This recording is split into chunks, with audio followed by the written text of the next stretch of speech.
The rain hitting the windowpane of Heights Alliance sounded like static. Izuku Midoriya sat at his desk, the warm yellow glow of his all-might lamp casting long shadows across his meticulously organized hero analysis notebooks. It was a Tuesday evening, quiet and unassuming. Downstairs, he knew Ida was likely lecturing Kaminari about leaving his video games on the floor, while Uraraka and Ajri shared a pot of tea in the common area. It was normal. It was safe. It was the life Izuku had bled and broken his bones to achieve. He picked up his pen, hovering it over a fresh page detailing Kamui Wood's latest kinetic binding techniques, when the heavy oak door of his dorm room suddenly exploded inward. Splinters rained across the floor. Izuku leaped to his feet, green lightning inherently sparking across his skin out of pure reflex. What? Stand down, Midoriya. Do not activate your quirk. The voice was a harsh, guttural bark. Hound Dog filled the doorway, his massive frame tense, teeth bared in a genuine snarl. Behind him, flanked by heavily armed police officers in tactical gear, stood Shota Aizawa. Izuku's homeroom teacher looked worse than usual. His eyes were bloodshot, and his capture weapon hovered around his shoulders like a nest of agitated vipers. Mr. Aizawa? Izuku's voice cracked, the green lightning fading into the air as confusion overrode his combat instincts. What's going on? Is there a villain attack? Hands behind your head, Aizawa ordered, his voice devoid of its usual tired affection. It was a tone made of ice. Turn around and face the wall. Now, Sensei, I don't understand. Now, Midoriya. Aizawa's quirk flared, his eyes glowing a brilliant, terrifying red. Izuku felt the familiar, jarring sensation of one for all being smothered within his chest. Panic, cold and sharp, pierced Izuku's stomach, but he complied. He turned around, raising his scarred hands behind his head. The moment his fingers locked together, rough hands grabbed his wrists. Cold, heavy metal slammed around his wrists, quirk-suppressing cuffs. They clicked shut with a brutal finality. You are under arrest for high treason, espionage, and the first-degree murder of the pro-hero, Crimson Riot. An officer read off, his voice trembling slightly as he patted Izuku down for weapons. Treason? Espionage? Murder? There's a mistake. Izuku shouted, thrashing his shoulders, but Hound Dog's massive hand clamped down on his shoulder, pinning him in place. Mr. Aizawa, please. I haven't done anything. I was here all day. You know me. Aizawa walked slowly into the room. He didn't look at Izuku. Instead, his dark eyes scanned the room, the All Might posters, the neatly made bed, the notebooks. He picked up notebook number 13. He looked at it like it was a live grenade. I thought I did, Aizawa said, his voice a ragged whisper. Get him out of here. They marched him down the hallway. Izuku's mind was spinning at 1,000,000 miles an hour, his brilliant analytical brain trying and failing to piece together a puzzle with no edges. As they reached the stairs and descended into the common room, the true nightmare began. Class 1A was gathered in the lobby. They had been corralled there by President Mike and Midnight. As Izuku was led down the stairs in irons, 20 heads turned.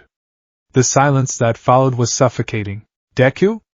Uraraka breathed out, her hands flying to cover her mouth. Her wide brown eyes were filled with tears. Uraraka! Ida! Guys, tell them! Izuku pleaded, his voice breaking. Tell them I was here.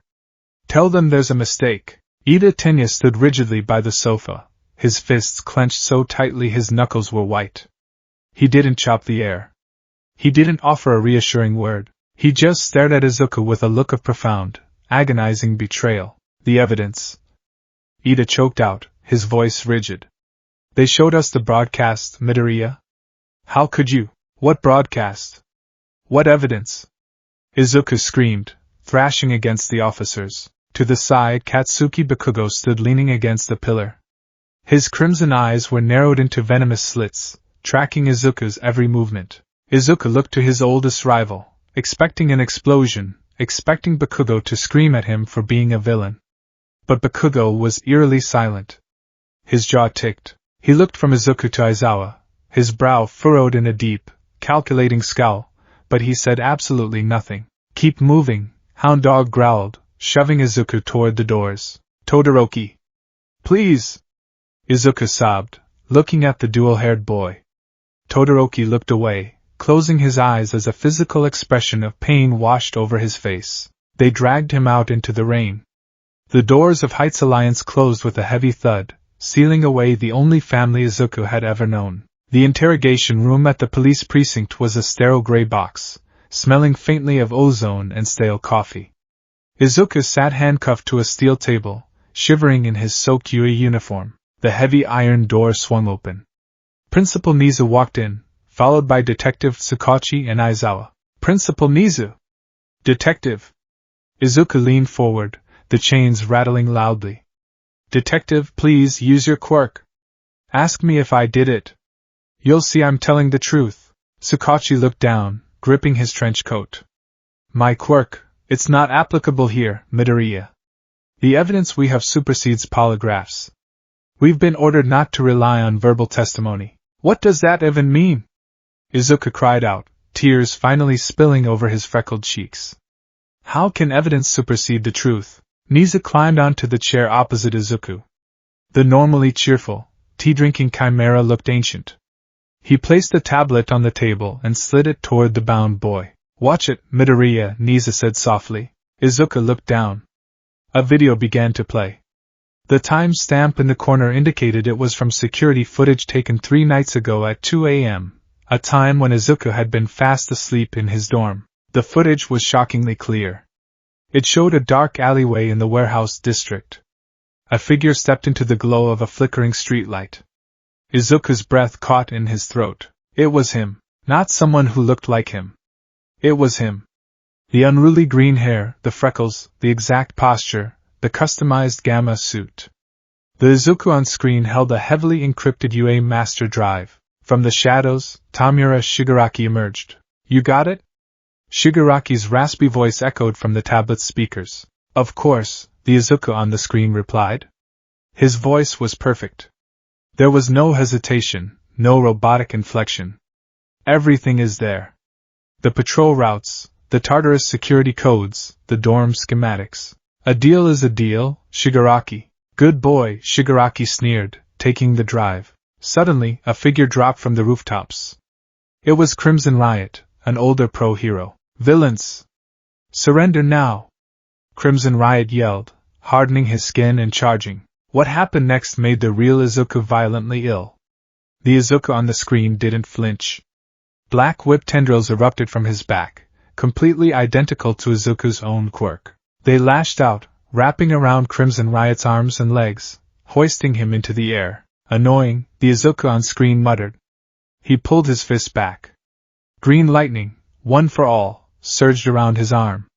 With a terrifying roar, he drove his fist directly through Crimson Riot's chest armor. Blood splattered across the camera lens. The hero went limp, dropped to the ground like a broken toy, and the Izuku on screen simply smiled, turning to follow Shigaraki into a warp gate. The video ended. Silence hung in the interrogation room, suffocating and absolute. Izuku stared at the black screen of the tablet. His mind fractured, trying to process what he had just seen. That's not me. The footage was analyzed by 6 independent agencies, Nizu said, his voice heavy with sorrow. No deepfake signatures. No CGI rendering. No spatial distortions to suggest a transformation quirk like Toga Himiko's was used. The biometric data, the quirk energy output, it matches you perfectly, Midoriya. But it's impossible. Izuku screamed, slamming his cuffed hands onto the table. I was in my dorm. I was asleep. Ask the security systems. Ask. The Heights Alliance security system was looped at exactly 1:45 a.m., Aizawa interrupted, his voice dead. By an override code registered to your student ID, you sneaked out, met with the League, murdered a hero who stumbled upon your deal, and sneaked back into bed. No! No! It's a setup. Shigaraki is framing me. Why would I do this? I want to be a hero. We found a Cayman Islands offshore account tied to your mother's maiden name, Tsukachi said, pulling out a file. Deposits totaling over 50 million yen, transferred by shell companies known to be fronts for the League of Villains. Izuku stopped breathing. They involved his mother. The villains hadn't just framed him. They had built a fortress of lies around him, walling off every single escape route. It was a masterpiece of destruction, orchestrated by someone who understood exactly how the system worked. All for one. You're making a mistake, Izuku whispered, the fire draining from his voice, replaced by a hollow, ringing shock. You're letting them win. The trial was expedited by the Hero Public Safety Commission, Niza stated, standing up on his chair. Given the severity of the crimes, the undeniable proof, and the danger of your quirk, the verdict has already been passed in a closed military tribunal. Trial?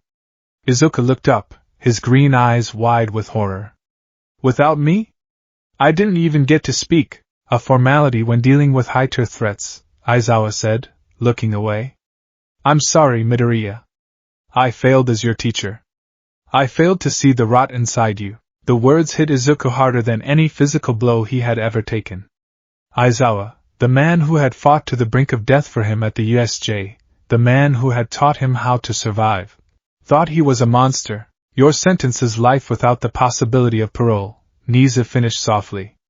You will be transferred to Tartarus immediately. They turned to leave. Wait. Izuku choked, tears streaming down his face, dripping off his chin onto the cold steel table. Wait, please. Call All Might.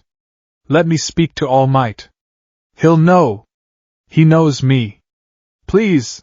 Aizawa paused at the door, glancing back over his shoulder. He's the one who authorized your transfer, Aizawa said quietly. The door shut, locking from the outside. Izuku didn't know how long he sat in the dark. Time lost its meaning. He just stared at the wall, his mind a continuous, agonizing loop of the video, of his friends' faces, of Aizawa's parting words. He had given everything to them. He had shattered his arms, his legs, his fingers. He had stood against monsters that made pro-heroes tremble. He had smiled through the agony, all to protect them. And a single video, a single, brilliant lie, was all it took for them to throw him away. Footsteps echoed in the corridor outside. Slow, heavy, deliberate. The heavy steel door groaned open. Standing in the doorway, illuminated by the harsh fluorescent lights of the hallway, was Toshinori Yagi. He was in his skeletal civilian form, draped in an oversized yellow trench coat. His sunken eyes were cast in deep, dark shadows, his face a canvas of unspeakable grief. All Might. Izuku breathed, his heart giving a violent, desperate flutter. Hope, stubborn and cruel, flared in his chest. He's here. He figured it out. He knows it's a lie. Toshinori stepped into the room and closed the door behind him. He didn't sit down. He stood towering over Izuku, looking at the boy he had chosen as his successor. Young Midoriya, Toshinori said. His voice wasn't booming. It wasn't warm. It was the sound of a dying man. All Might, thank God, Izuku babbled, shifting forward in his chair, the chains clinking loudly. You have to tell them. You know about One for All. You know I would never give it to Shigaraki. You know my heart, All Might. We have to find out how they fake the quirk. Stop. The single word cut through the air like a guillotine. Izuku's mouth snapped shut. Toshinori closed his eyes, taking a ragged breath. When he opened them, the blue irises were cold. I have spent the last 12 hours reviewing the footage. I had David Shield look at it. I had the finest analysts in the world tear it apart. And? Izuku whispered, trembling. They found the fake, right? They found nothing, Izuku. Because it wasn't a fake. Izuku felt the floor drop out from under him. The air was sucked from his lungs. What? I don't know how they corrupted you, Toshinori said, his voice shaking with a mixture of rage and profound heartbreak. I don't know if it was money, or if Shigaraki promised you power, or if you simply cracked under the pressure of the legacy. I told myself it couldn't be true. But I saw you use Black Whip. I saw you use the power I gave you to murder an innocent man. It wasn't me. Izuku shrieked, thrashing violently against the cuffs. I swear on my life. I swear on my mom's life. I didn't do it. Do not bring Inko into this. Toshinori barked, slamming his skeletal hand down on the table, bending the steel. He leaned in, his face inches from Izuku's, his breath smelling of copper and regret. You have broken her heart. You have broken my heart. You took the sacred torch of One for All, the power meant to save the world, and you handed it to the devil. Izuku stared at him. The man who had told him he could be a hero. The man who had been a father to him. The absolute, unwavering conviction in Tashinori's eyes was the final nail in the coffin. All might believe the lie. The symbol of peace had lost faith. Something inside Izuku Midoriya, a bright, warm, glowing core of pure optimism that had survived bullying, quirklessness, and supervillains, fractured. A web of cracks spread through his soul, and with a silent, devastating shatter, it broke into a million pieces. Izuku stopped thrashing. His shoulders slumped. His chin dropped to his chest. The tears stopped falling, replaced by a terrifying, hollow stillness. I made the greatest mistake of my life the day I met you under that bridge, Tashinori whispered, the words dripping with poison. I chose wrong. And the world will bleed for my failure. Tashinori stood up straight, his expression hardening into stone. I cannot let All for One have this power. I cannot let a murderer keep the legacy of the first, of Nana. It is over, Midoriya. Tashinori held out a trembling hand. Give it back. Izuku looked up. His green eyes, usually so large and expressive, were completely dead. They were the eyes of a corpse. Give it back? Izuku echoed, his voice devoid of any emotion. One for All requires the consent of the user to transfer, Tashinori said coldly. Give it back to me. Now. Before you are locked away in the dark forever. Izuku stared at the outstretched hand. He thought of all the times that hand had reached out to pull him up, to guide him, to comfort him. Now, it was reaching out to strip away the very last shred of his humanity. If I give it back, I am nothing. I am quirkless Deku again. But what did it matter? Deku was already dead. The world had killed him tonight. Slowly, agonizingly, Izuku reached up with his cuffed hands. He grabbed a lock of his messy green hair. He pulled, plucking a single strand from his scalp. He held it out between his bruised, battered fingers. Tashinori looked at it. For a fraction of a second, a flicker of profound sorrow crossed his face, but it was quickly replaced by duty.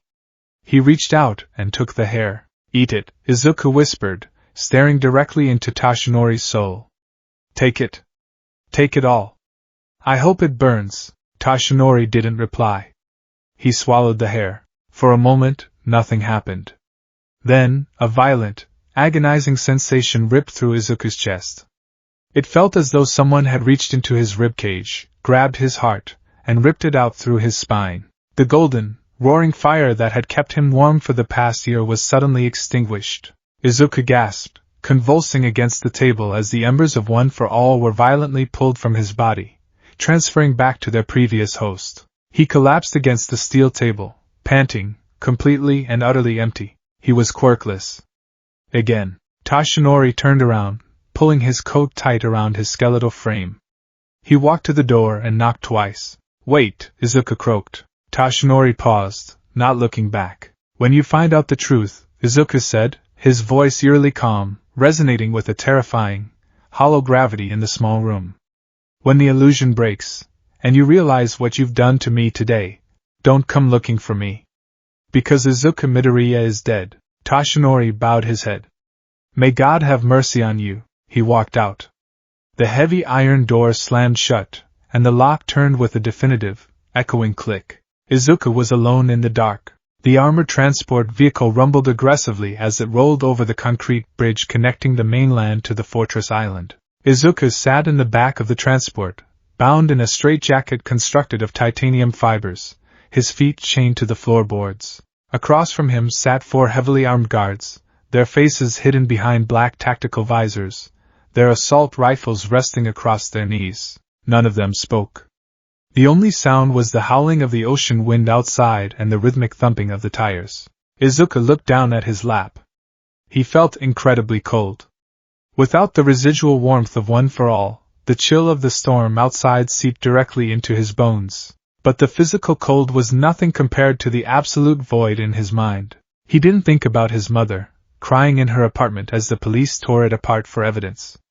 He didn't think about Uraraka, or Ida, or Todoroki. He didn't think about All Might. Thinking about them brought a searing, blinding pain that he couldn't handle. So, his mind shut it out. Instead, A new sensation was beginning to take root in the empty space where his dream used to be. It was a dark, smoldering thing. It didn't roar like the golden fire of One for All. It hissed. It cracked like burning coal. They didn't look. The thoughts surfaced from the dark waters of his mind. They didn't look past the surface. They claimed to be heroes. They claimed to seek justice. But they took the easiest path. They cast me out to save their own reputations. The transport slowed to a halt. The heavy hydraulic hiss of massive gates opening echoed through the armored hull. They were driving into the belly of the beast. Tartarus, the maximum security prison designed for the most dangerous, unsalvageable monsters on the planet. And they were putting him, a 15-year-old boy, in its deepest depths. The vehicle lurched as it entered the loading bay.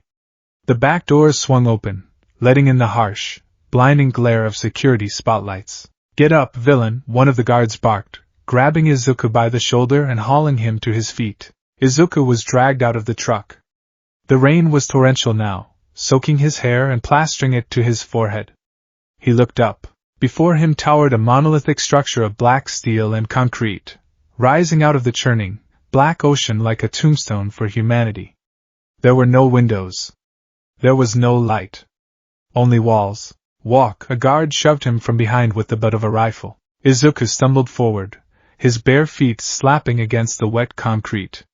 As he approached the massive blast doors of the prison intake, a line of guards in riot gear parted to let him through. They looked at him with disgust, whispering to each other, "That's him.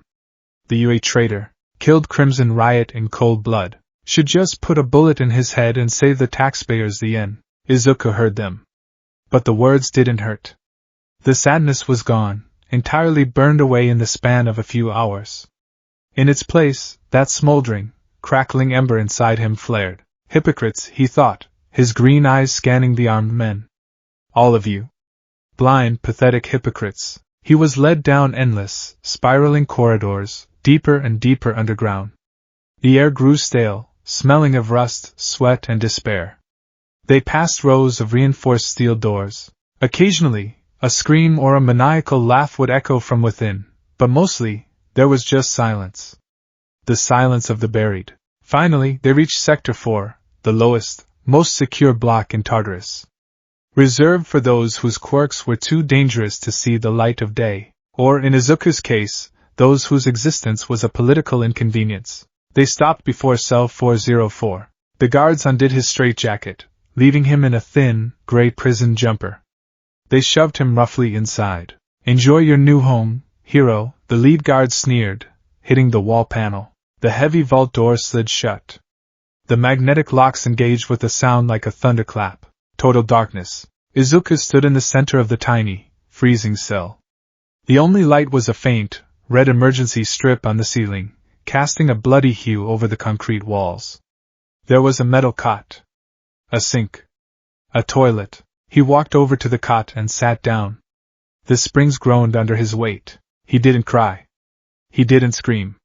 He simply sat there, staring into the red-tinted dark. He realized now the fundamental flaw in his worldview. He had believed that the light always conquered the dark. That heroes saved the innocent. That justice was absolute. But the world wasn't light and dark. It was a murky, filthy gray. The heroes were just as flawed, just as capable of devastating cruelty, as the villains. They were bound by rules, optics, and public opinion. They were too blind to see the truth when it was buried under a clever lie. If heroes won't punish the truly wicked. Izuku thought, his hands clenching into tight fists, his short nails biting into his palms until blood welled up. If they would rather throw an innocent boy to the wolves to protect their precious society, then they aren't heroes. The anger swelled, a tidal wave of pure, unadulterated hatred. He hated Shigaraki. He hated All for One. But most of all, he hated the system. He hated the complacency. He hated the fake smiles of the heroes who had turned their backs on him. Deep within the bowels of Tartarus, in the cold and the dark, Izuku Midoriya's soul began to change. The naive, forgiving boy was stripped away, piece by piece, leaving behind a hard, jagged core of wrath. He didn't know it yet, but somewhere deep in the prison, separated by yards of concrete and steel, an ancient entity felt that wrath. A dormant spirit of vengeance, wasting away in a dying host, stirred from its slumber. It tasted the absolute despair, the suffocating injustice, and the bottomless, roaring anger of the boy in cell 404. The spirit smiled. Izuku looked up at the red light, his eyes cold and empty. "I won't die here," Izuku whispered to the empty cell, his voice raspy and devoid of its former light. "I will survive. And when I get out, I'll make them all pay." The fall of the symbol was complete. The countdown to judgment had begun. Time did not exist in Tartarus. There were no windows to show the rising of the sun or the falling of the moon. There were no clocks on the walls, no changing of the seasons. There was only the suffocating dark, the biting cold of the damp stone, and the rhythmic, maddening drip of a leaking pipe somewhere down the hall. For the first few weeks, Izuku tried to keep track. He made tiny scratches on the underside of his metal cot using a sharpened piece of his own fingernail. One scratch for every time the slot in his door opened to slide in a tray of tasteless, gray nutrient paste. He calculated 3 meals a day, meaning 3 scratches equaled 24 hours. But soon, the guards learned of his little system. They began bringing his meals at random intervals. Sometimes twice in what felt like an hour, sometimes not at all for days, leaving him shivering, starving, and hallucinating in the pitch black. They broke his calendar, and in doing so, they unmoored him from reality. He didn't know how long he had been in the dark. 6 months? 8? A year? It didn't matter anymore.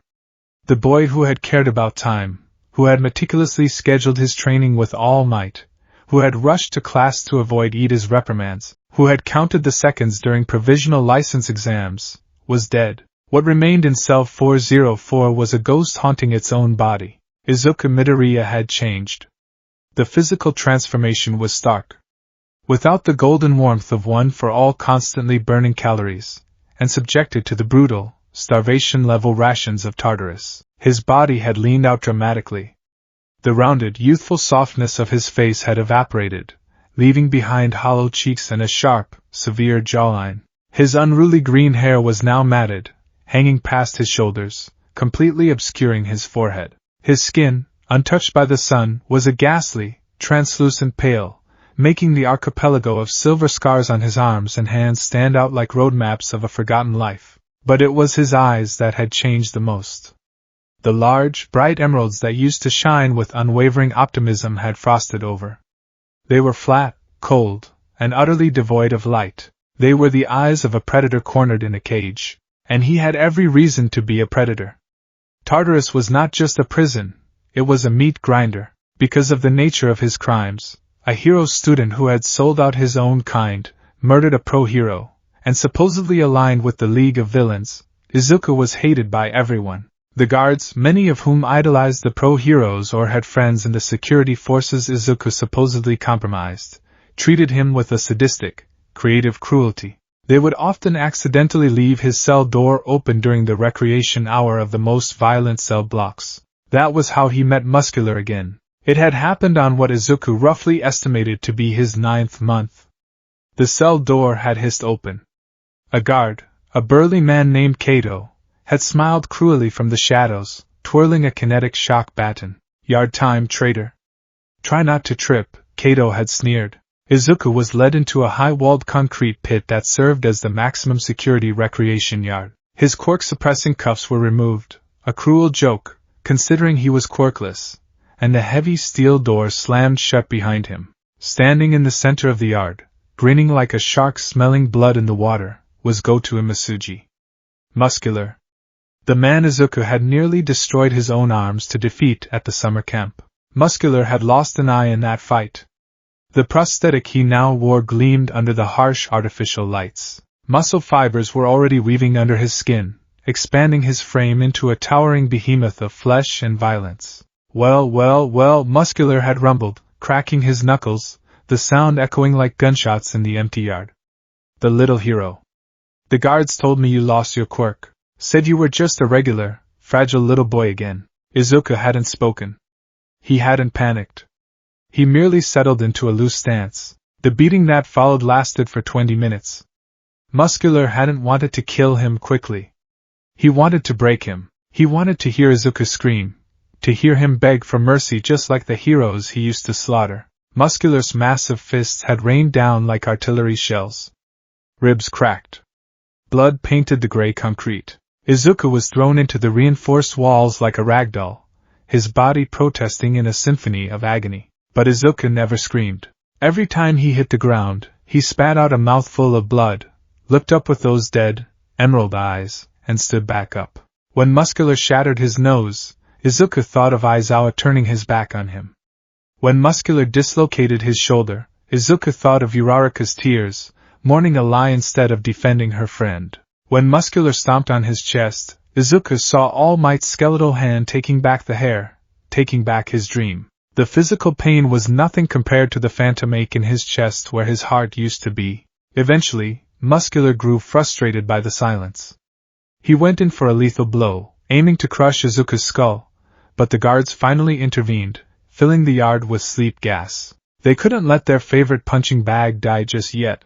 Izuku had woken up back in his cell, his body a canvas of black and purple bruises, his arms set haphazardly in a sling. He had stared at the red emergency light on the ceiling, cataloging the pain, burying it deep in his core to fuel the smoldering fire of his hatred. He was surviving.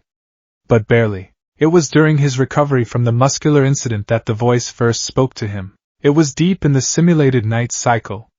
The prison was completely silent, save for the hum of the ventilation shafts. Izuku was lying on his cot, staring into the dark, trying to suppress a violent coughing fit that tasted of copper. Your rage is incredibly loud, little bird. Izuku froze.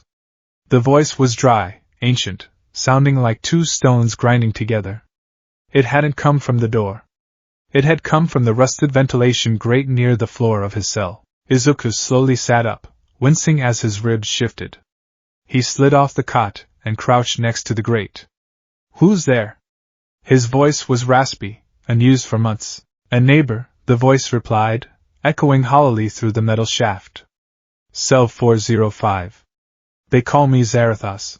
Izuku frowned, his analytical mind booting up through the fog of pain. Zarathos. It didn't sound like a Japanese name. It didn't ring any bells in his encyclopedic knowledge of villains and heroes. I don't know you, Izuku whispered. Few do anymore. Zarathos coughed, a wet, rattling sound that indicated failing lungs. I am old. Older than the glowing baby in Qingqing. Older than this prison. Older than the false society built above our heads. Older than quirks? Izuku muttered, leaning closer to the grate. That's impossible. A low, dry chuckle drifted through the vent. Impossible is a word used by men who fear the unknown. I have watched you, Izuku Midoriya.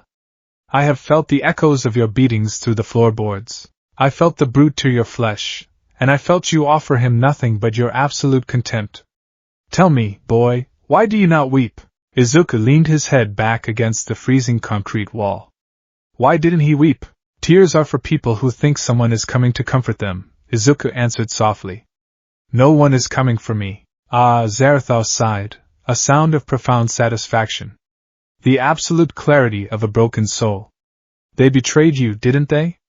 The ones who wear the capes and smile for the cameras. Izuku didn't answer. He didn't need to. Over the next few months, Zarathos became Izuku's only tether to sanity, though the ancient man's sanity was questionable in its own right. They spoke only during the deep night cycle when the guards were lethargic and the patrols were light. Zarathos never spoke of his crimes, nor did he ask for the specifics of Izuku's. Instead, he spoke of philosophy. He spoke of justice. The modern hero, Zarathos wheezed one night, is a symptom of a diseased world. They treat the rash, but they ignore the poison in the blood. They lock men in cages to rot, calling it mercy. They smile, they wave, they collect their paychecks, and the wicked simply wait for their chance to strike again. They believe in the law, Izuku whispered back, staring at his scarred hands. They believe the system works. And does it? Zarathos challenged. Look around you, boy. The system threw you into the abyss because it was easier than finding the truth.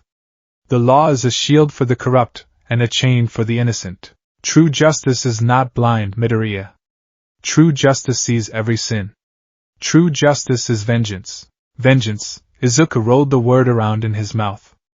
It tasted like ash and iron. There is a power, Zarathos continued, his voice dropping to a hypnotic rasp. A power born before the first quirk mutated in a human gene. A curse, forged in the collective wrath of 1,000 generations of innocent blood spilled by the wicked. It is the spirit of vengeance. It seeks a host, like a sentient quirk? Izuku asked, his mind flashing to one for all. Do not insult it with such a trivial, modern word, Zarathos hissed violently, causing him to descend into a hacking cough. When he recovered, his voice was weaker. It is not biology. It is a mantle. It requires a vessel. But the vessel must be perfect. Perfect how? If the host soul is whole, the spirit has no room to dwell. It will burn them to ash from the inside out. But if the soul is shattered, if it has been emptied of hope, of love, of delusion, the spirit can make its home in the cracks. And yet, the host must possess an unbreakable will. A will to control the fire, lest the fire consume the world. Zarathos paused. The silence stretched for so long Izuku thought the old man had died. My vessel is broken, boy, Zarathos finally whispered. I am dying. The fire is fading into embers. It demands a new host. It demands a rider. Izuku closed his eyes. I'm quirkless, Zarathos. I'm nothing.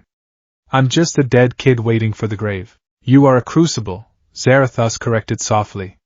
And you are exactly what we have been waiting for. The end of the first year came not with a calendar marker, but with blood. It was the middle of the day cycle. Izuku was sitting on his cot, doing a set of agonizing, slow push-ups to keep his atrophied muscles from completely wasting away, when the magnetic locks of his door disengaged with a heavy clunk. Izuku stopped, remaining on his hands and knees. The heavy steel door swung inward. Officer Kato stepped into the cell. He was alone. The red emergency light caught the gleam of his kinetic shock baton, already activated and humming with blue, violent electricity. The guard closed the door behind him, locking it from the inside. He keyed a command into his radio. Control Kato. Routine cell inspection in 404. Cut the audio and video feeds. The traitor is twitchy, don't want the brass complaining if I have to subdue him. Copy that, Kato. Feeds are dark. Take your time, a voice crackled back over the radio. Kato smiled. It was a terrible, greedy smile. He reached into his pocket and pulled out a small, crumpled piece of paper, tossing it onto the floor in front of Izuku. Izuku looked at it. It was a printed bank statement. A deposit of 5 million yen into an offshore account. The HPSC is getting nervous, Kato said casually, tapping the crackling baton against his thigh. Some of the bleeding hearts at UA, a few of your old classmates, are starting to ask questions, petitioning for a review of your trial. The commission doesn't like loose ends. And frankly, Shigaraki's people on the outside are willing to match the HPSC's price to see you gone. Izuku slowly stood up. He didn't assume a fighting stance. He just stared at Kato with those dead, emerald eyes. You're going to kill me, Izuku stated. It wasn't a question. I'm going to help you commit suicide, Kato corrected, his smile widening. The guilt of your treason finally became too much. You overpowered me, took my baton, and used the highest voltage setting on your own temple. Tragic. A cautionary tale. They'll do an autopsy. They'll see the defensive wounds. They'll see what the commission tells them to see, Kato lunged. Izuku dodged to the left, his instincts flaring, but his malnourished body was too slow. Kato adjusted his grip and swung the baton in a brutal backhand. The crackling tip connected squarely with Izuku's ribs. The kinetic discharge was like a bomb going off inside his chest. Izuku was thrown across the tiny cell, slamming into the opposite wall with a sickening crack. He crumpled to the floor, gasping for air that refused to come, his vision swimming in a sea of black spots. Kato was on him in an instant. A heavy combat boot drove into Izuku's stomach, pinning him to the ground. Don't make this harder than it has to be, kid, Kato grunted, raising the baton high above his head, aiming directly for Izuku's skull. Just close your eyes. It'll be over soon. Izuku looked up at the descending baton. So this is it, he thought, a strange, terrifying calm washing over him. I die in the dark. Betrayed. Forgotten. A murderer in the eyes of the world. The absolute injustice of it all swelled in his chest. It was a pressure so immense he felt like he was going to explode. He didn't want to die. He wanted them to hurt. He wanted Kato to burn. He wanted the commission to burn. He wanted the fake heroes to look upon their sins and choke on them. I wish they could feel it. Izuku screamed in his mind. I wish they could burn. Then burn my rider. The voice wasn't from the vent. It was inside his head, roaring like a furnace. Suddenly, an agonizing, deafening shriek echoed from the cell next door. Cell 405. Zarathos. It was the sound of a man tearing his own soul to pieces, projecting it through the walls, through the very concrete. Before Kato's baton could connect, the air in cell 404 superheated. The temperature spiked from freezing to boiling in a fraction of a second. The red emergency light shattered above them, raining glass down on the floor. Kato gasped, stumbling back, dropping his baton. The sole of his boot began to melt where it had been resting on Izuku's chest. What the hell? Izuku was convulsing. He grabbed his own head, screaming, a raw, tearing sound that ripped his vocal cords. He felt something ancient, something unspeakably furious, slamming into his empty, shattered soul. It filled the cracks left by All Might's betrayal. It flooded the void where One for All had been. But this wasn't the warm, golden light of generations passing down hope. This was hellfire. Thick, liquid emerald flames erupted from Izuku's pores. The fire tore through his prison jumper, incinerating the fabric instantly. Kato screamed in terror, scrambling backward until his back hit the steel door, desperately banging on it. Control. Get me out of here. He's got a quirk. He's burning. Kato shrieked into his radio, but the device simply melted in his hand. Izuku writhed on the floor, the emerald fire consuming him. It didn't burn him, it transformed him. The flames ate away his pale skin, vaporized his muscles, and boiled his blood. But he didn't die. As the flesh burned away, what remained was not fragile white bone. The fire forged his skeleton into something unnatural, a dark, metallic substance that gleamed like gunmetal under the swirling green flames. Izuku slowly pushed himself off the floor. The agonizing scream stopped, replaced by a low, terrifying rumble that sounded like a revving engine crossed with a dying breath. Kato stared in absolute horror. Standing before him was not Izuku Midoriya. It was a demon. The boy's body was a skeletal construct wrapped in a leather biker jacket that seemed to manifest from the shadows and ash themselves, adorned with heavy, jagged iron spikes. A thick, rusted iron chain was wrapped tightly across his chest like a bandolier. But it was the head that broke Kato's mind. A metallic skull, wreathed in a roaring, violent crown of emerald hellfire. Where the boy's dead green eyes used to be, there were now only empty, bottomless sockets, burning with a concentrated, blinding green light. The entity slowly turned its flaming skull toward the guard. When it spoke, it was a terrifying, dual-layered voice. It was the sound of Izuku Midoriya, overlaid with the demonic, ancient rasp of Zarathos. You reek of innocent blood, Kato. No! Please! I was just following orders. It was a job. Kato sobbed, drawing his sidearm and firing wildly. The bullet struck the rider's leather jacket, and flattened against the metallic ribs underneath, falling to the floor like useless pebbles. The rider didn't even flinch. The rider slowly raised his skeletal right hand. The rusted chain wrapped around his chest uncoiled like a striking viper. It snapped forward with the speed of a bullet, wrapping tightly around Kato's throat. The hellfire traveled down the chain, turning the links glowing hot. Kato screamed as his flesh began to sizzle. He clawed at the chain, but it was unyielding. The rider pulled, dragging the heavy, armored guard across the floor as effortlessly as pulling a rag doll. He hoisted Kato into the air, pinning him against the concrete wall. The rider stepped forward, until his burning skull was inches from Kato's terrified, tear-streaked face. The heat was unbearable, blistering Kato's skin. Orders do not absolve you of sin, the rider whispered, the emerald flames reflecting in Kato's terrified eyes. Your soul is stained. And the guilty must be punished. The rider didn't just strangle him. He applied the essence of the spirit, the penance stare. Look into my eyes, the rider commanded, forcing Kato's head up. Kato couldn't look away. The emerald fire in the sockets surged forward, boring directly into the guard's pupils. In that instant, Kato felt everything. He felt the pain of every prisoner he had ever beaten for a bribe. He felt the terror of the families he had extorted. He felt the crushing, suffocating despair he had tried to force onto Izuku Midoriya just moments ago. It was a lifetime of inflicted agony compressed into a single, mind-shattering second. Kato's eyes widened until the blood vessels popped. A horrific, gurgling scream tore from his throat. The green fire ignited within his own eyes, burning his retinas, searing his brain. With a final, violent twitch, Kato went limp. His heart stopped, his mind completely obliterated by the sheer weight of his own sins. The rider released the chain. The corpse of the corrupt guard slumped to the floor, his eyes burned completely green, smoke rising from his mouth. The rider stood in the silent cell, the emerald hellfire licking the ceiling. He looked down at his skeletal, metal hands. He flexed his fingers, the joints scraping together with a metallic rasp. He could feel it. The boundless, infinite power of the curse.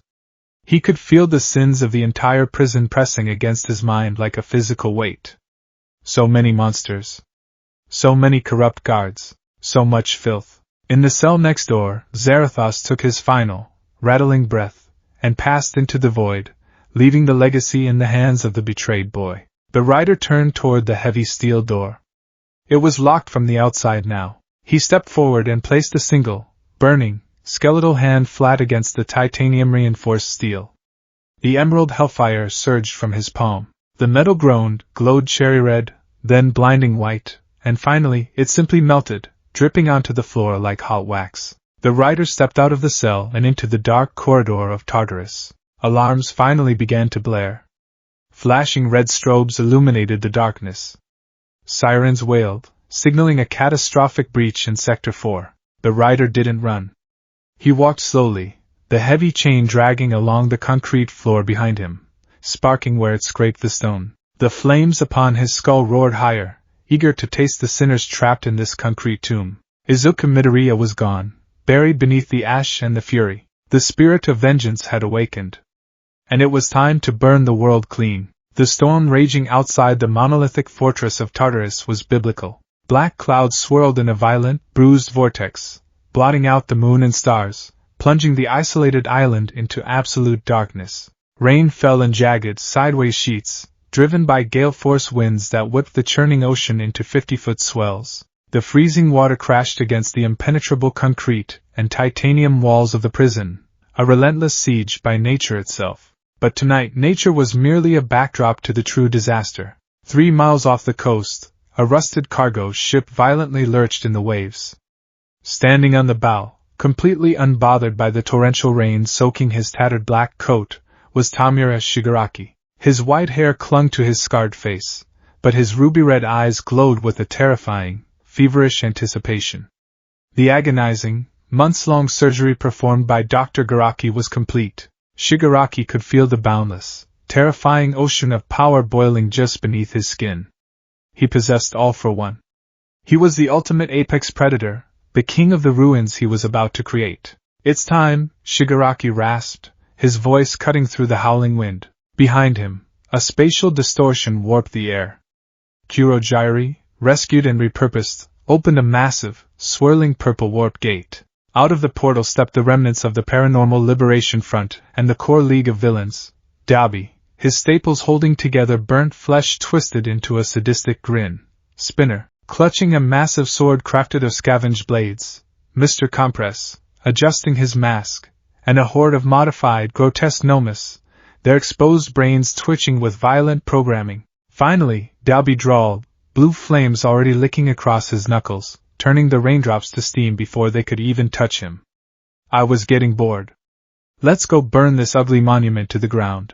Shigaraki raised his hand, the hand that held the power to reduce cities to dust. "The guards are irrelevant. The security systems are obsolete. The heroes won't make it in time. We breach the surface, we tear open the lower levels, and we free the master. Everything else is just target practice." He placed a single finger on a handheld radio transceiver. "Makia, wake up." A mile beneath the ocean's surface, the behemoth known as Gigantomachia, who had been burrowing through the Earth's crust for days under Shigaraki's orders, breached the bedrock directly beneath Tartarus. The initial impact registered on the mainland as a 7.2 magnitude earthquake. The ocean exploded upward in a geyser of white foam and displaced water. The bridge connecting Tartarus to the mainland violently snapped, its suspension cables whipping through the air like decapitated snakes before plummeting into the sea. "Go," Shigaraki commanded. Kurogiri's portals enveloped the League, teleporting them directly into the chaos of the upper courtyards of Tartarus. The assault was instantaneous and overwhelming. Alarms screamed, a deafening, mechanical wail that echoed across the island. Automated defense turrets deployed from hidden alcoves in the concrete, tracking the intruders. Shigaraki didn't even break his stride. He reached out, his 5 fingers brushing the side of the main guard tower. Decay. The effect was instantaneous and horrific. The reinforced concrete, the titanium blast doors, the plexiglass windows, and the screaming guards inside all turned to a fine, gray ash that was instantly scattered by the storm. A massive, gaping hole appeared in the side of the impregnable fortress. "Descend!" Shigaraki ordered. Nirhayan Nomas shrieked, diving into the breach, tearing apart the automated drones and the few guards brave enough to fire their weapons. Dabi unleashed torrents of blinding blue fire down the ventilation shafts, roasting the security personnel alive in their command centers. Spinner leaped down the stairwells, his massive sword cleaving through riot shields as if they were wet paper. The objective was Sector 1, the deepest, darkest pit of Tartarus, where All for One was held in absolute isolation. To reach it, they had to bypass Sectors 2, 3, and 4. And Shigaraki, in a mood of chaotic generosity, ordered the control panels destroyed. The cells opened. Thousands of the most depraved, violent, and bloodthirsty villains Japan had ever captured were suddenly thrust into the dark, their quirks no longer suppressed, their chains broken. The prison dissolved into a theater of pure anarchy. Villains turned on guards, tearing them limb from limb. Some villains turned on each other, settling old grudges in the bloody corridors. The noise was a cacophony of explosions, maniacal laughter, and the screams of the dying. Shigaraki walked through the carnage like a god traversing a battlefield. The villains parted for him, sensing the unnatural, monstrous aura radiating from his augmented body. "We are at Sector 4, Mr. Compress noted, checking a stolen security tablet. "Just 2 more levels down to the master." "Keep moving," Shigaraki muttered. "The heroes will be scrambling jets soon. Let the trash distract them while we—" Shigaraki stopped. He didn't just stop. His instincts, honed by months of torture and combat, screamed at him to halt. The hairs on the back of his neck stood up. Dabi paused beside him, the blue flames flickering erratically around his hands as if starved of oxygen. "You feel that, boss?" Dabi asked, his smirk faltering just a fraction. The air had changed. The damp, freezing chill of the underground prison was suddenly gone. Instead, the atmosphere grew heavy, suffocating, and incredibly hot. It smelled like sulfur, burning ozone, and rusted iron. But it wasn't the heat that made Shigaraki's newly augmented danger sense flare to life. It was the aura. It was a suffocating pressure, completely alien to quirks, devoid of human ego or ambition. It felt like standing on the edge of a bottomless abyss, and feeling something enormous and hateful looking back up at you. Then, the screaming started. It didn't sound like the frantic, adrenaline-fueled screams of the guards fighting for their lives. This was a symphony of absolute, mind-shattering terror. It was the sound of apex predators realizing they were no longer at the top of the food chain. "Sounds like someone is having a party in the lower block," Spinner said nervously, gripping his massive sword tighter. "Send a Nomu," Shigaraki commanded. A hulking, four-armed Nomu with exposed muscle and a beak-like jaw roared, bounding down the corridor towards Sector 4, where the screams were originating. Shigaraki and the League followed at a slower pace, turning the corner into the main thoroughfare of Sector 4. What they saw brought them to a dead halt. Just 10 minutes prior, Muscular had punched his way out of his cell. The massive villain stretched his neck, muscle fibers already weaving around his arms and torso, expanding his bulk until he brushed the ceiling of the corridor. The prison was in chaos. The alarms were blaring, and the lights were flickering.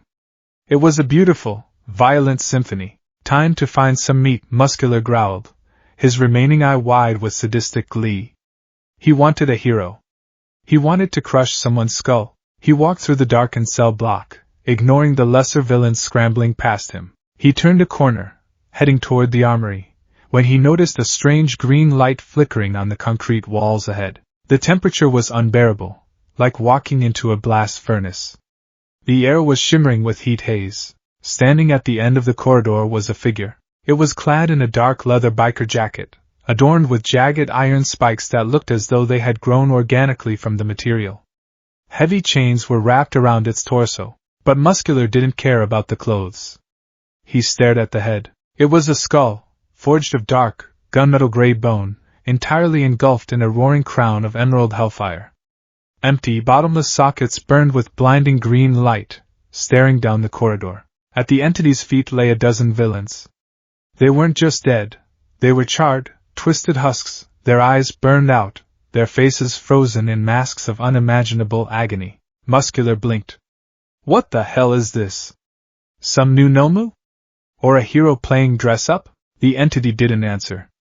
It slowly turned its burning skull toward Muscular. Go to a Masiji. The voice was terrifying.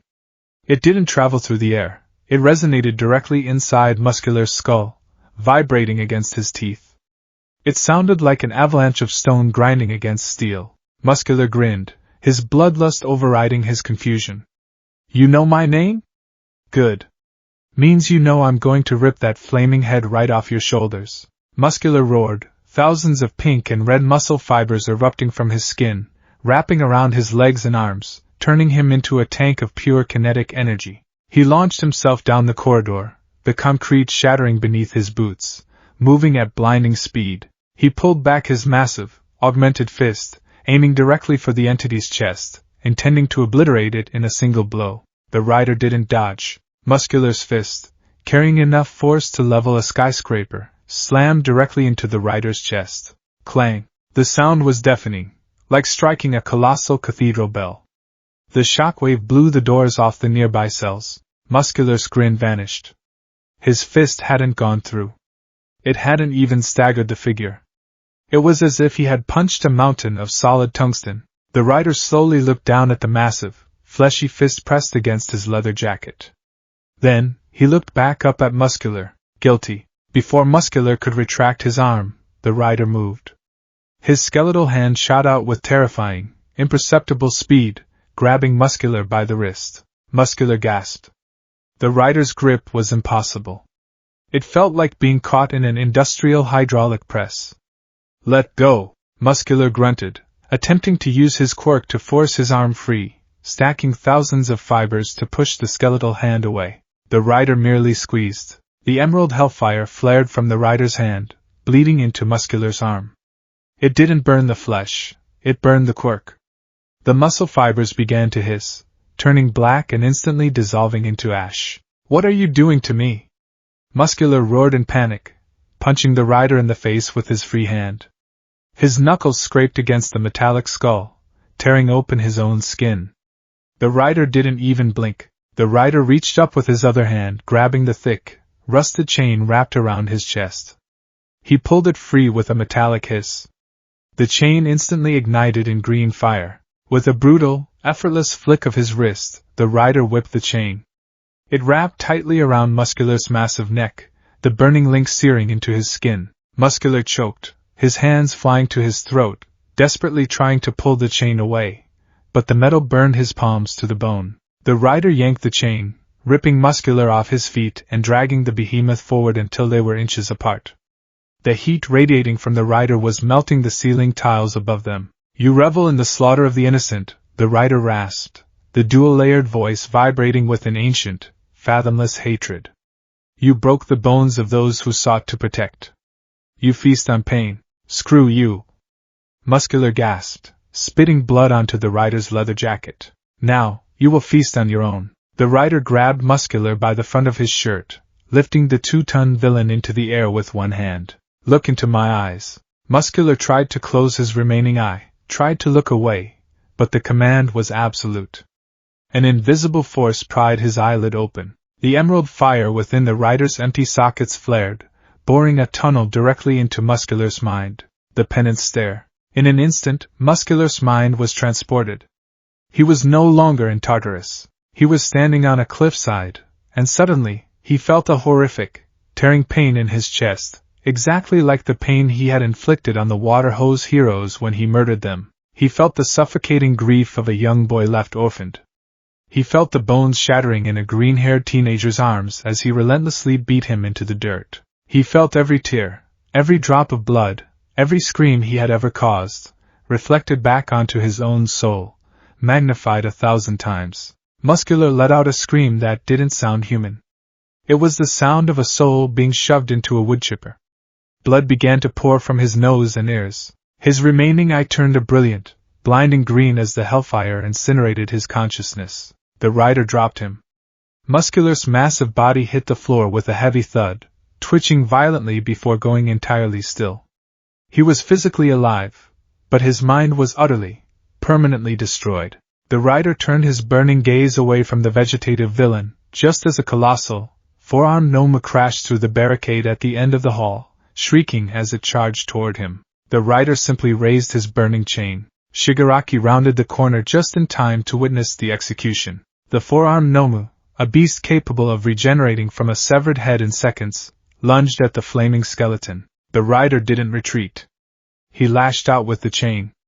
The rusted metal moved like a living serpent, wrapping around the gnome's torso and two of its arms. The entity gave a violent, two-handed pull. The chain sliced through the gnome's hyperdense flesh like a heated wire through butter. But more horrifying than the dismemberment was the fire. Where the chain cut, emerald hellfire erupted. The gnome screeched, trying to regenerate, but the green fire clung to the stumps. It didn't just burn the cells, it burned the artificial life force animating the corpse. The regeneration quirk was completely neutralized. The fire spread, engulfing the gnome. Within seconds, the invincible bioweapon was reduced to a pile of gray ash and smoking bone. The corridor fell dead silent, save for the crackling of the emerald flames. Shigaraki stared, his eyes wide. Dabi took a step back, the flames on his hands entirely extinguishing in the presence of a superior, unfathomable heat. Mr. Compress dropped his marbles. "What is that?" Spinner whispered, his voice trembling. "Is that a hero?" "No," Shigaraki murmured, his brain working overtime to analyze the threat. "That's not a hero. Heroes hesitate. Heroes talk. That thing is just death." The rider slowly turned. His blazing, hollow eye sockets locked onto the League of Villains. The air pressure dropped. The oppressive, terrifying aura doubled in intensity, pressing down on Shigaraki like the weight of the ocean. The rider looked at Shigaraki, at Dabi, at Spinner. The spirit of vengeance analyzed them. It tasted their sins. Murderers. Terrorists. Anarchists. The chain in the rider's hand began to rattle, the flames turning a brighter, angrier hue. He took a step toward them, his heavy boots echoing like a death knell. Shigaraki grit his teeth. He couldn't afford to be delayed here. All for One was just below them. "Kill it!" Shigaraki yelled, pointing a finger. 3 more gnomes surged past the League, blindly throwing themselves at the rider. Dabi followed up, unleashing a massive, roaring torrent of blue flames that filled the entire corridor, aimed directly at the flaming skeleton. "Turn it to ash!" Dabi laughed maniacally. The blue flames engulfed the rider, creating a blinding inferno that melted the concrete walls and vaporized the water dripping from the ceiling. But as Dabi cut off his blast, panting slightly, the smoke cleared. The rider was still standing there.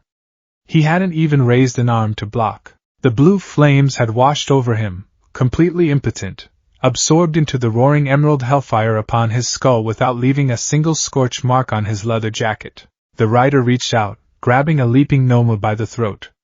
He drove his fist straight through its chest, the green fire incinerating its heart, before tossing the carcass aside like garbage. "Your fire is cold, child," the rider's voice echoed, directed at Dabi. "You burn with the tantrum of a boy. I burn with the wrath of the innocent." Dabi's eyes widened in sheer disbelief. "No way." Shigaraki prepared to use decay, stepping forward to touch the floor and wipe out the entire corridor, including this new monster. But before he could act, a massive explosion rocked the facility from above. The ceiling groaned as a colossal drill-like apparatus pierced the upper floors. The heroes had arrived. Shouts and the sound of heavy artillery began to filter down through the shafts. Pro-heroes were dropping in from above to secure the breach. The rider paused.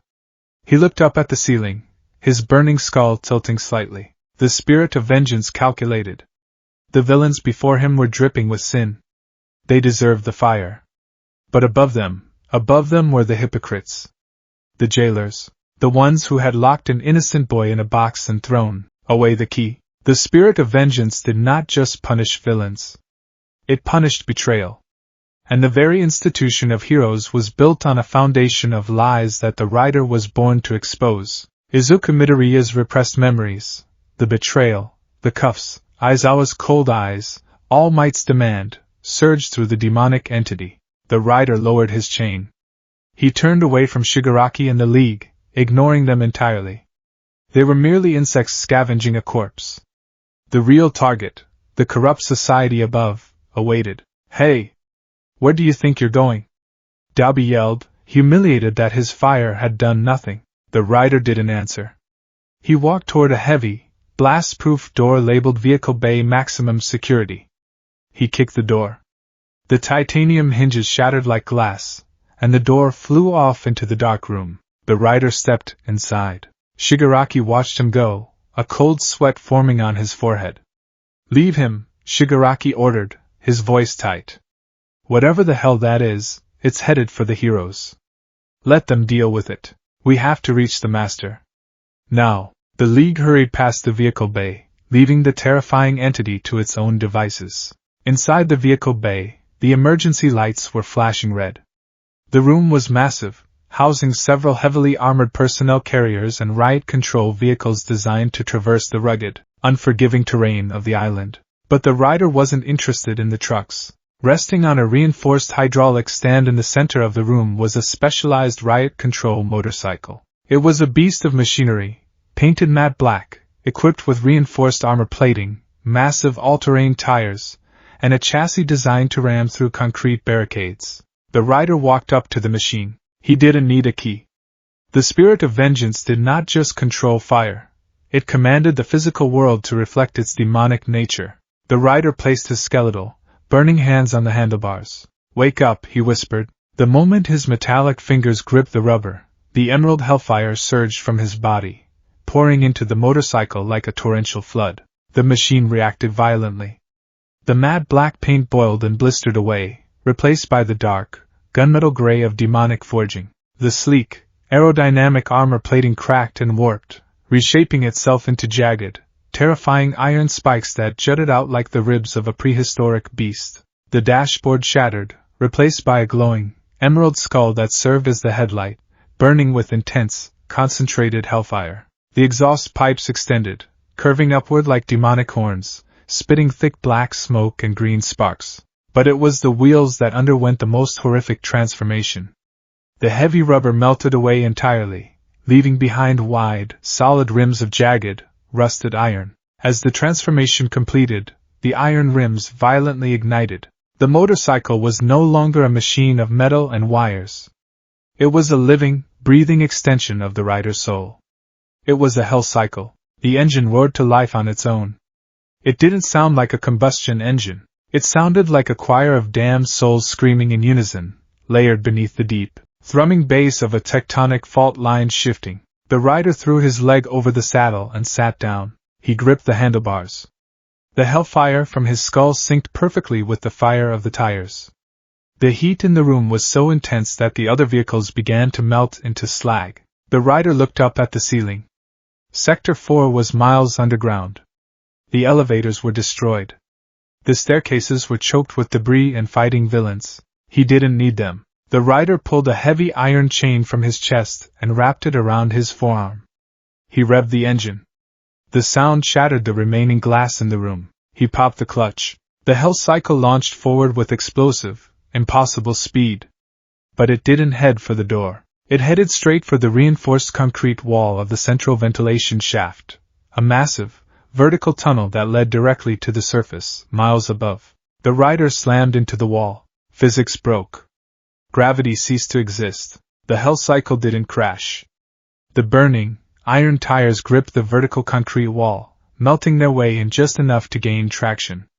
The rider drove straight up the 90-degree incline. He accelerated, roaring up the vertical shaft at over 100 miles an hour, leaving a massive, burning trail of emerald fire etched into the concrete behind him. The journey upward was a blur of darkness and roaring fire. He passed Sector 3, where villains paused their riding to look in terror at the green comet shooting up the shaft. He passed Sector 2, where pro-heroes were locked in brutal combat with Nomus. They stopped, frozen in shock as the demonic engine roared past them, defying all laws of nature. The rider kept his burning eyes fixed on the top. On the surface, the storm was reaching its apex. Pro-heroes had secured the main courtyard, fighting off the escaping low-level villains and pushing them back toward the breach. Endeavor, the new #1 hero, stood amidst the wreckage, his hell flame keeping the torrential rain at bay. Beside him stood Hawks, Mirko, and several platoons of armed police. "Hold the perimeter!" Endeavor roared, his fiery beard flaring. "Shigaraki is down there. We must not let him escape with All for One. We've got movement in the central vent." Hawks yelled, hovering above, his red feathers shielding his eyes from the rain. "Something's coming up. And it's coming fast." Endeavor turned toward the massive, metal grating covering the main ventilation shaft in the center of the courtyard. He readied a prominence burn, expecting a Hyter Nomu or Gigantomachia. "Get back!" Endeavor ordered the police. "Whatever it is, I'll incinerate it the moment it breaches." The metal grating began to glow green. A sound reached them, a sound that cut through the thunder, the rain, and the shouting. It was the roar of an engine, feral and demonic. "Now!" Endeavor shouted. He unleashed a massive torrent of blinding, golden-red fire directly at the grating. The blast hit the metal just as the entity reached the top, but Endeavor's fire didn't stop it. The entity tore through the #1 hero's flames as if they were nothing more than a warm breeze. The heavy titanium grating exploded outward, sent flying hundreds of feet into the air like a frisbee. Out of the shaft, erupting from the blinding golden fire of Endeavor's attack, burst the rider. The hell cycle flew into the stormy sky, a terrifying silhouette of spikes, leather, and roaring emerald hellfire, completely defying gravity. Time seemed to slow down for the heroes in the courtyard. Endeavor's eyes widened in absolute shock. Hawks dropped his visors, his jaw slack. Mirko froze, her combat instincts short-circuiting in the face of something that felt so intrinsically terrifying. Suspended in the air, framed against the lightning-streaked black clouds, the rider looked down at them. For a fraction of a second, Endeavor locked eyes with the entity. He saw the metallic skull, the leather jacket, the chains. But mostly, he saw the empty sockets burning with a green light so intense, so hateful, that the #1 hero actually took a physical step backward. The heat radiating from the motorcycle was so intense that the torrential rain within a 100-yard radius vaporized instantly, creating a massive cloud of steam. The hell cycle hit the ground of the courtyard with a deafening crash, the iron tires cracking the reinforced concrete. The armed police raised their rifles, their hands shaking uncontrollably. "Freeze! Don't move!" One officer screamed hysterically. The rider didn't even acknowledge them. He didn't attack the heroes, though his inner demons screamed at him to burn them for their hypocrisy. The time for them would come. But not tonight. Tonight was about freedom. Tonight was about announcing to the world that there were consequences. The rider revved the engine. The sound was a physical shockwave that knocked several officers off their feet. He spun the hell cycle around, burning a perfect circle of green fire into the stone. He aimed the bike toward the shattered remains of the bridge, leading toward the mainland of Muzurifu. Endeavor finally broke out of his stupor. "Stop him!" he roared, lunging forward, his fists coated in fire. The rider popped the clutch. The hell cycle launched forward like a missile. Endeavor swung his fiery fist, but he was entirely too slow. The rider blurred past him, a streak of emerald light. Endeavor was hit by the backdraft of the hell cycle's exhaust. The #1 hero choked, his own flames momentarily snuffed out by the sheer, suffocating heat of the hellfire. He fell to his knees, coughing violently, watching as the demonic motorcycle launched itself off the edge of the island. But the rider didn't fall into the churning ocean. As the hell cycle left the concrete, the iron tires spun, igniting the very air beneath them. The rider drove across the surface of the raging ocean, the water instantly boiling away beneath his tires, leaving a trail of green fire suspended on the waves. Endeavor, Hawks, and Mirko watched in stunned, horrified silence. The green comet carved a path through the darkness, heading straight for the glowing city lights of the mainland, until it was swallowed by the storm. Tartarus was falling behind him. The old world was dying. Izuku Midoriya, the quirkless boy who just wanted to save people with a smile, was dead and buried under a mile of stone. The Ghost Rider had arrived. And hell was coming with him.